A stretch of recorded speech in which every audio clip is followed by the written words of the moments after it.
जब भी आप कोई बड़े काम करने को निकलते हैं तो आपके अंदर एक वॉइस ऑफ डिस्करेजमेंट रहता है, जो एक छोटी सी आवाज़ है जो आपको कुछ बताता है कि आप ये कर नहीं पा रहे हैं या आप कर नहीं पाएंगे। ऐसे कुछ तो चलता रहता है हमारे दिमाग में। इसी कारण हम अपना फुल पोटेंशियल रीच नहीं कर पाते। तो हम मतलब हमारे कैपेसिटी से कम ही जीते हैं और मर भी जाते हैं ऐसे। इसको रोकने के लिए एक दवा है जो मेरे गुरु ने मेरे को सिखाया था और मैं आपको सिखाने वाला हूँ आज। गौर करिए, उसकी सारी डिटेल्स देख लीजिए और ख़ुद प्रैक्टिस कीजिए और आपको ज़रूर सफलता मिलेगी।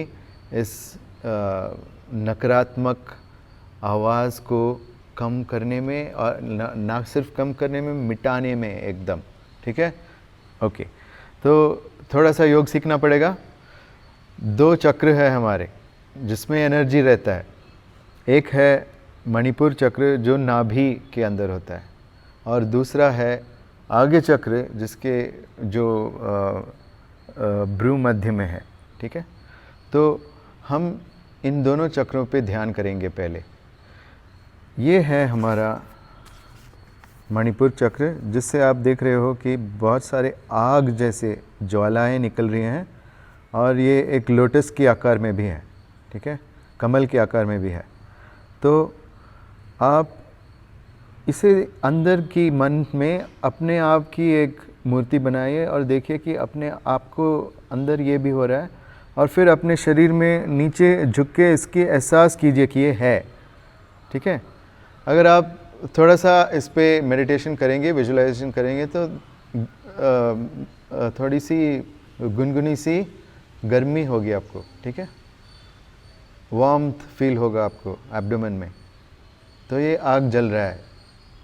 ठीक है, तो पहले इसको एस्टैब्लिश कीजिए। दूसरा मेडिटेशन है हमारा फ्यूचर और हमारा पास्ट। इसको भूल जाइए। अभी सोचिए कि मैं ऊपर से देख रहा हूँ, ये टॉप व्यू है। तो टॉप व्यू में फ्यूचर आगे रहता है और पास्ट पीछे रहता है। ठीक है, तो आगे चक्र के 2 पेटल्स होते हैं, तो एक पेटल में फ्यूचर रहता है और पीछे वाले पेटल में पास्ट रहता है।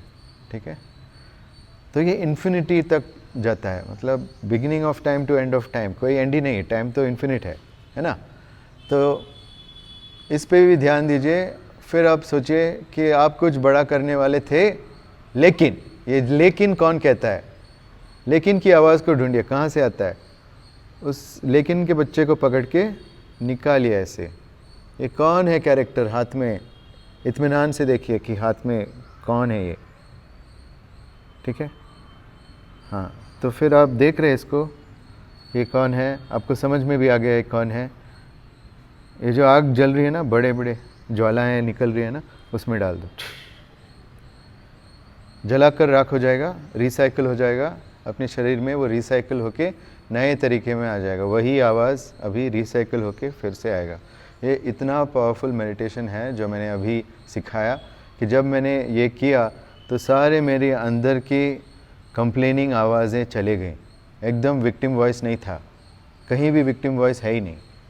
ठीक है, तो मैं किसी का शिकार नहीं और मैं खुद के ज़िंदगी को तय करता हूँ कि मैं क्या करूँगा आगे, बिना किसी अंदर के खिचकिचाहट के।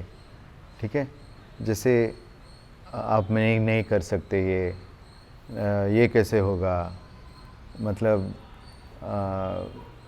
एक्सपीरियंस नहीं है आपको, फिर आपकी उम्र बढ़ गई है। ऐसे बहुत सारे मतलब आते रहते हैं हमको, है? उम्र में हम छोटे हैं, नहीं तो मैं औरत हूँ, मैं कैसे करूँ, या ऐसे कुछ ना कुछ चलता रहता है इसमें। ठीक है, लेकिन सब सेल्फ क्रिटिसिज्म को जला दीजिए। आज ये काम कीजिए, भोलेनाथ आपका भला करेगा। ओम नमः शिवाय।